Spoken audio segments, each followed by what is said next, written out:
We resume our spring trains on the Durango and Silverton Narrow Gauge Railroad. We return to the rails just north of the depot, beneath the shadow of the renowned Strader Hotel, an iconic structure that nearly dates from the arrival of the railroad in the Animas Valley. Today we embark on an early departure before the sun ascends over the mesa that houses Fort Lewis College. Our journey will commence aboard a work train on the Durango and Silverton, so join us as we chase it from Durango to Rockwood. And from there, we'll hop aboard as we venture into the seemingly impenetrable Animas River Gorge.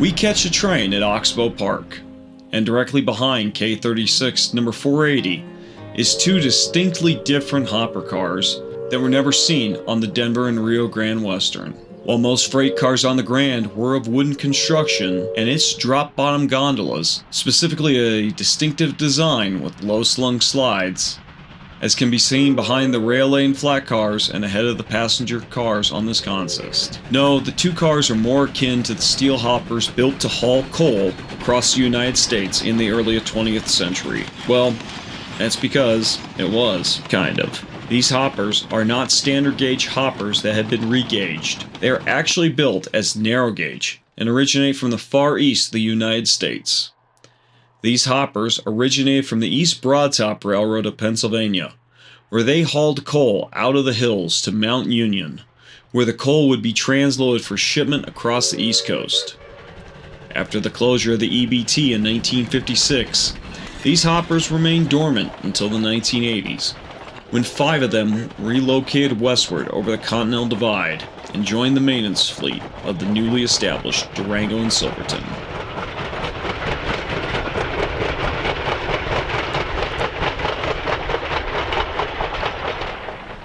Hermosa sits adjacent to the creek of the same name, and is the first place one can grab a drink of water for the thirsty locomotives. Here, an old tank car body has been lifted atop concrete stilts to allow the even older Denver and Rio Grande Western tank to be retired. While unable to hold water, the historic tank was restored cosmetically by the railroad in the 1990s.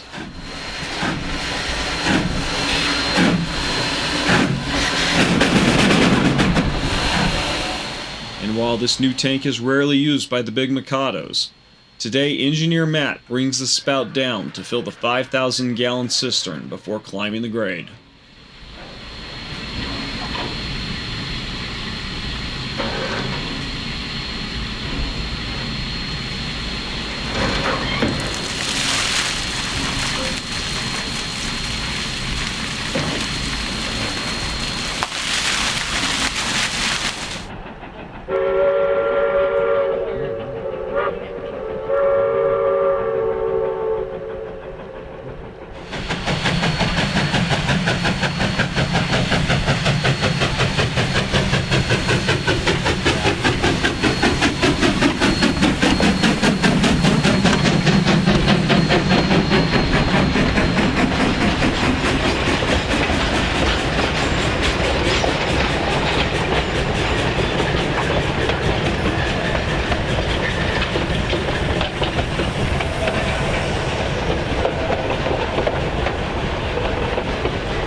Granite Point marks the end of the Hermosa Hill grade.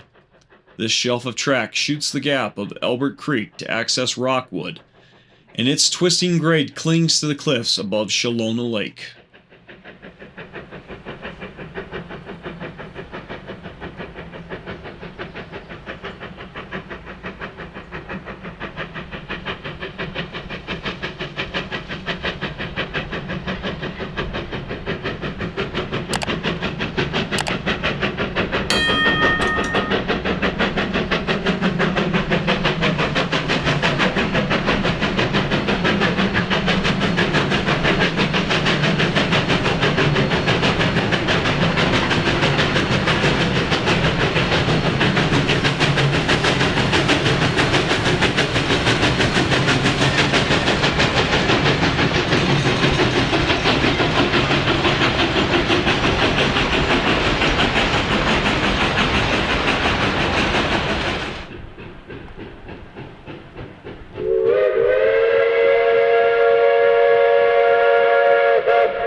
Of course, we return to the world-famous horseshoe curve that delineates the southern end of the High Line.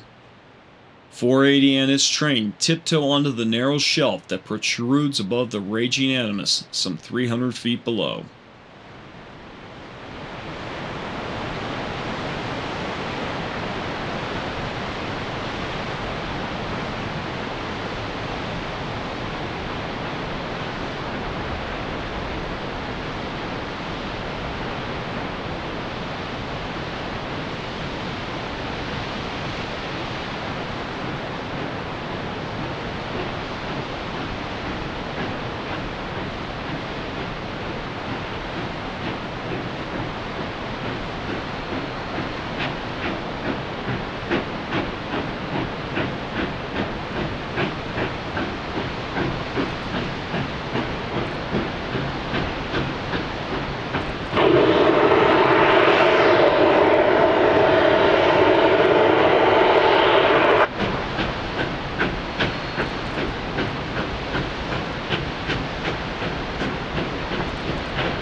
Below Cascade Canyon Y and the former resort of Tall Timber lies Cement Wall, a narrow section of the Animus Canyon where the railroad tracks are supported on this retaining wall to prevent the tracks from entering the Animus River.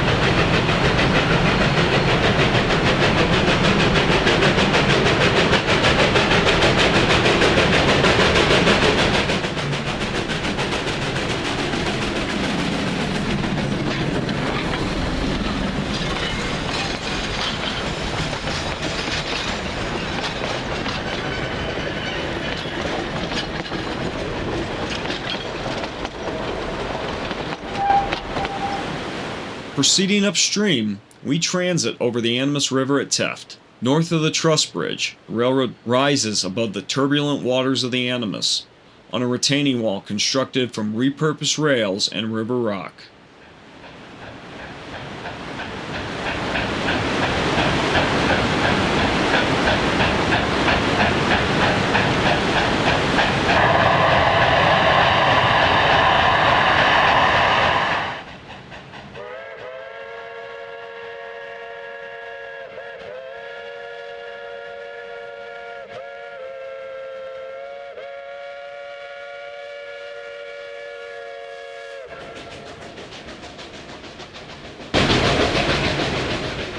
The train is turned at Cascade and back towards Needleton, where we perform our first southward facing run-by of the day.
Needleton, situated between Elk Park and Cascade, marks the terminus of our journey for this day.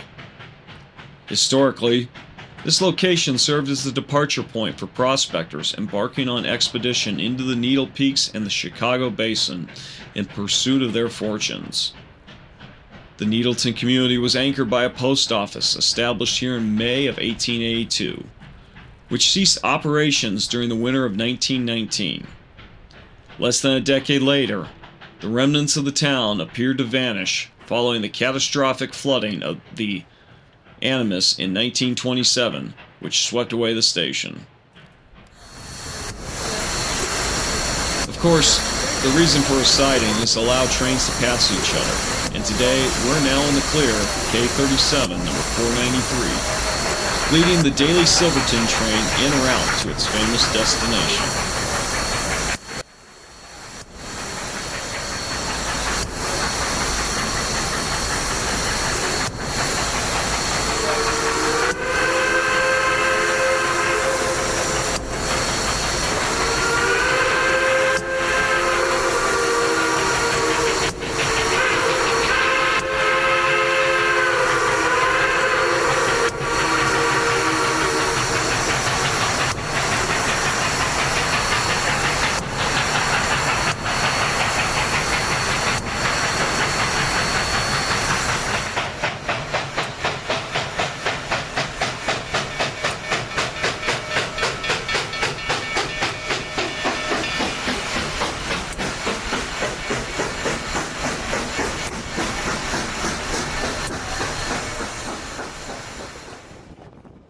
Needleton is the furthest we'll traipse through the gorge on this day, and soon after the passage of Train 463, we head south towards Durango.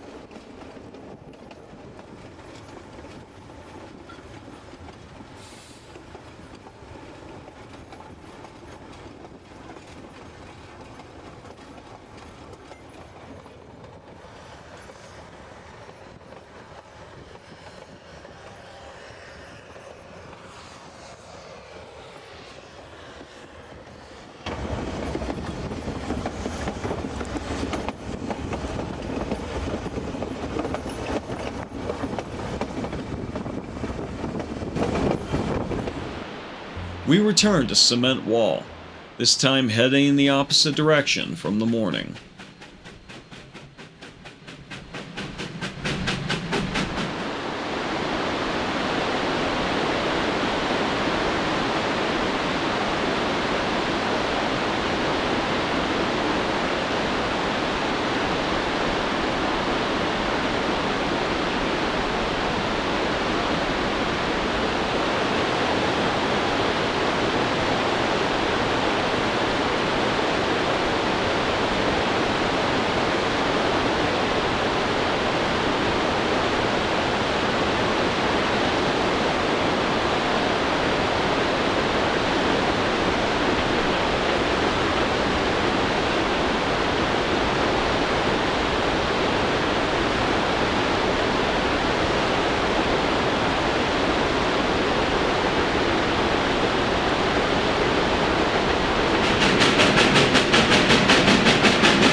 We hop back aboard Extra 480 South after Cement Wall, but instead of taking our usual seats in the coaches, we climb atop the tender cistern and crawl into the doghouse, the head end brakeman's shelter.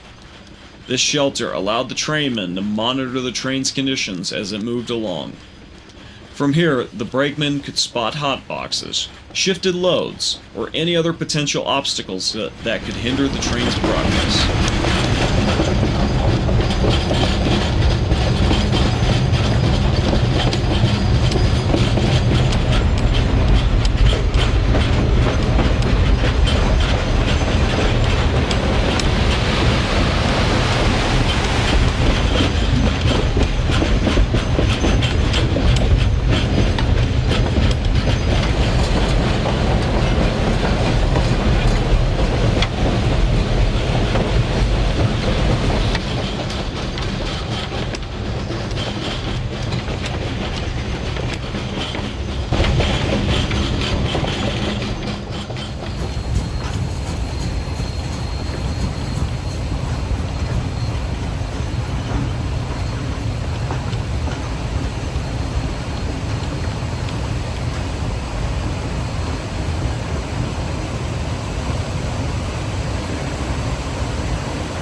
After Tacoma, the railroad leaps over the Rio de los Animas on the tallest span of the railroad, just simply known as the High Bridge.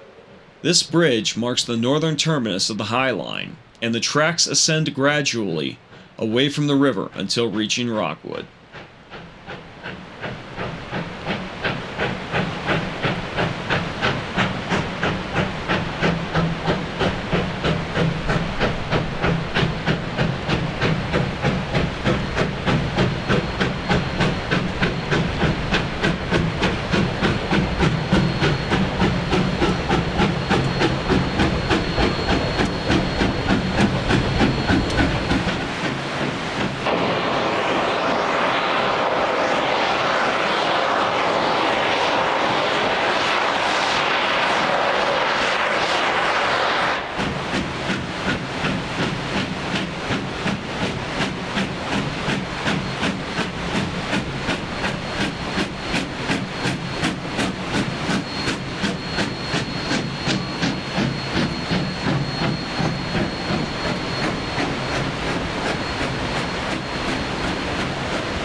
Just before Rockwood, the tracks embrace the vertical walls and creep out onto the world-famous Horseshoe Curve.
Just a few feet beyond the renowned Horseshoe, a jagged incision in the rock face has been carved to facilitate the passage of trains from the canyon to the Animas River. From our vantage point, we are positioned atop another outcrop of rock, bisected by the rails as they escape the canyon.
Following the High Line, the train seems to tuck in its elbows and enter the Rockwood Cut, a 350-foot long trench. This cut was famously used by Robert Redford to board the Overland Flyer in the 1969 film Butch Cassidy and the Sundance Kid.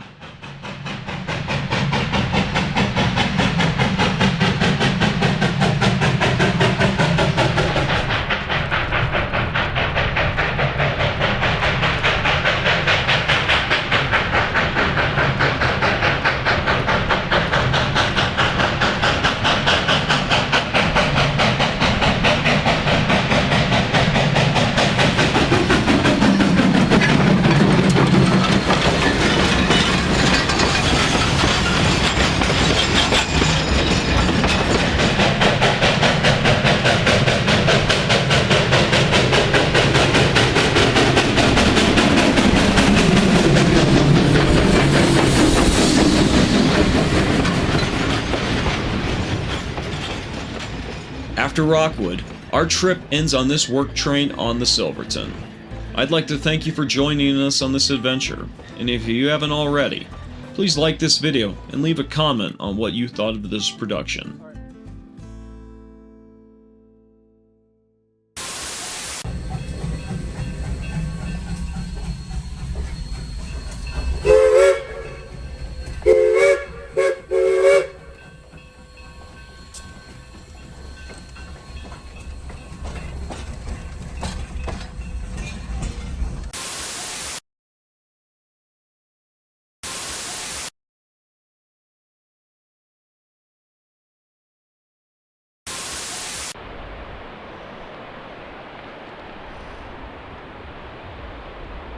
You're here. It's the end of the video. You made it. And since you're here, you can watch one of these other videos. And if you haven't, make sure you click like and subscribe so you get more content like this in your feed. I'd like to thank you for watching. I'm Big Deal.